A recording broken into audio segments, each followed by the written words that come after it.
ছোট আলুগুলোকে কেটে নিব। এগুলো দিয়ে মাছ রান্না করবো, ছোট মাছ। কচু দিয়ে এর আগে খেয়েছি, সেজন্য ভাবলাম যে আজকে ছোট আলু দিয়ে খাই। ছোট আলু দিয়ে ছোট মাছ? কি মাছ?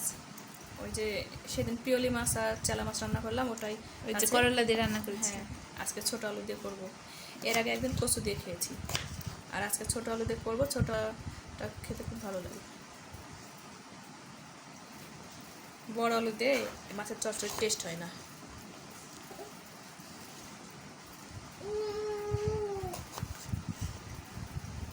কি করো বাবা, ঘুম হয়ে গেছে? এটার এই যে খোসা সহ থাকলে ভালো হয়, এটাই তো মজা ছোট আলুর। এটাকে দেশি আলুও বলে, ছোট আলু বা দেশি আলু। ছোট মাছ, ছোট আলু। এটাকে আমি কেটে নিই, তারপরে রান্নাটা বসাবো। আমার কবুতরের মাংসটা হয়ে গেছে, এখন শুধু এটা রান্নাটাই হবে।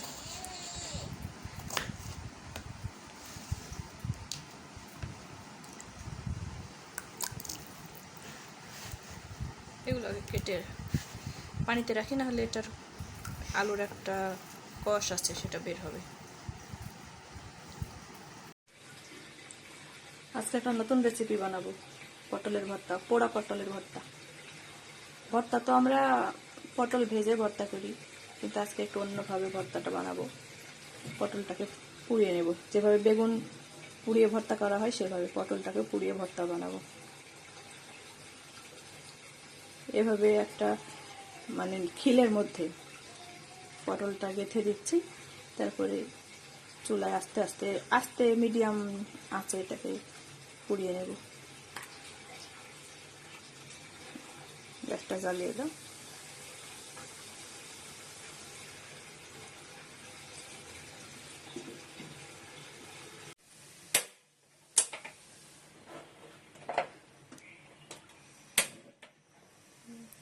আমি কয়েকটা রসুন এভাবে দুই সাইডে গেঁথে দিয়েছি। ভর্তার সঙ্গে রসুন পোড়া ভর্তাও ভালো লাগে। রসুন পোড়াটা পোড়া বেগুনের সঙ্গে বেশি ভালো লাগে। পটল আজকে নতুন খাবো, এটা দেখি কেমন লাগে।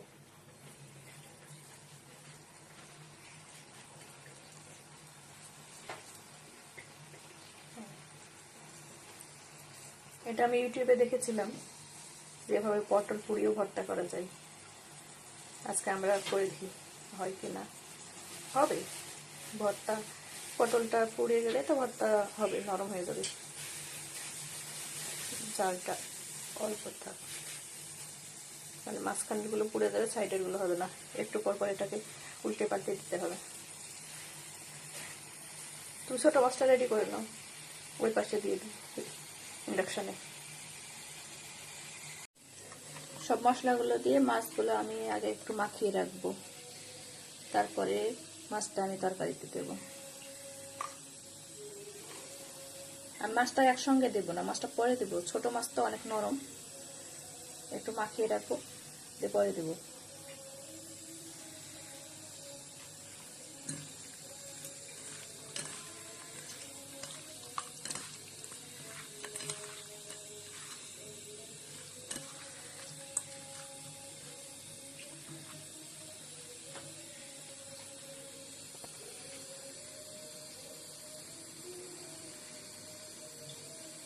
এটা চেলা ইয়ে মাছ, পিওলি মাছ। এটা এগুলো এই বড়গুলো, ছোটগুলো চেলা মাছ।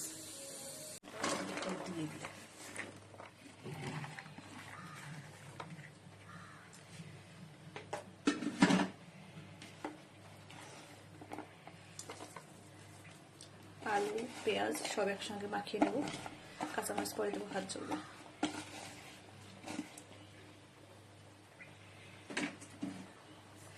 এখন সব মশলাগুলো দিয়ে দেবো। লবণ, হলুদ সামান্য, বেশি না, বেশি হলুদ ভালো লাগে না। মরিচ, কাঁচামরিচ দেবো তো।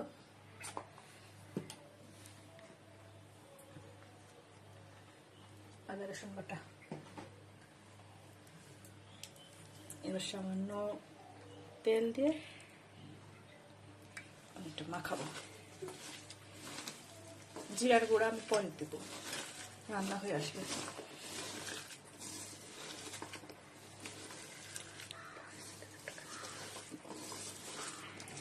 ভালোভাবে মাখিয়ে নিই। যত মাখাবো তত টেস্ট।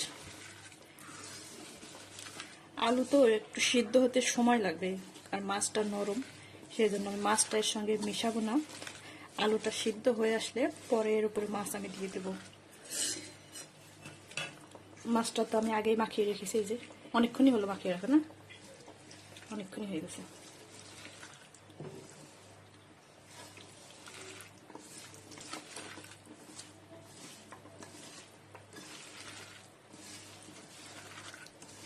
হয়ে গেছে মাখানা। এই মাখানোর সময় একটা ঘ্রাণ বের হয়, সেটা খুব ভালো লাগে, তাই না? উফ, চোখ জ্বালা করছে মশলার ঝাঁজে। অনেক সুন্দর হয়েছে। হ্যাঁ, কাঁচামরিচ গুলো দিয়ে দিই উপরে।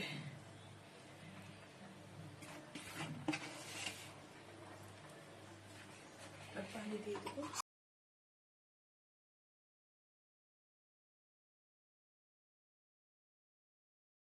পানি দিয়ে দিই।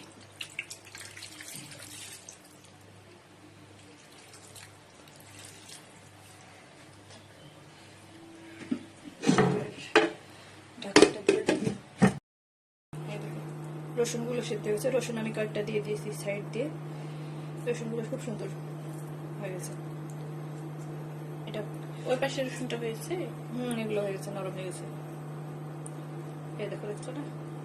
খাওয়ার সময় এটা ভর্তা করে দেবে, এখন থাক।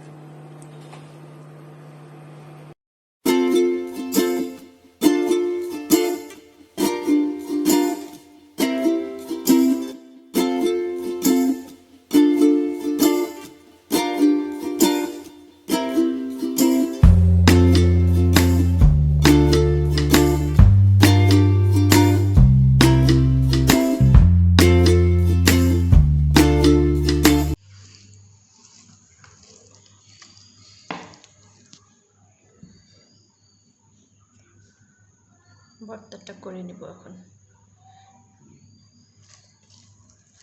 কাঁচামরিচ পেঁয়াজ দিয়ে করলাম, আর রসুন কুচি করে দিয়েছি। রসুন কুচিও দিয়েছি, রসুন পোড়াও দিয়েছি।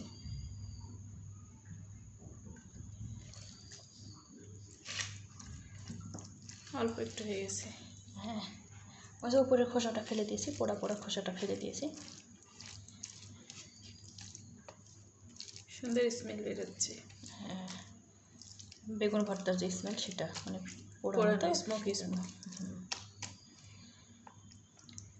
বিচিগুলো সুন্দর নরম। নতুন রেসিপি। হ্যাঁ, খেতে মনে হচ্ছে ইনশাল্লাহ ভালো হবে। একটু টেস্ট করে দেখো, লবণ ঠিক আছে কিনা। লাগবে মনে হয় একটু।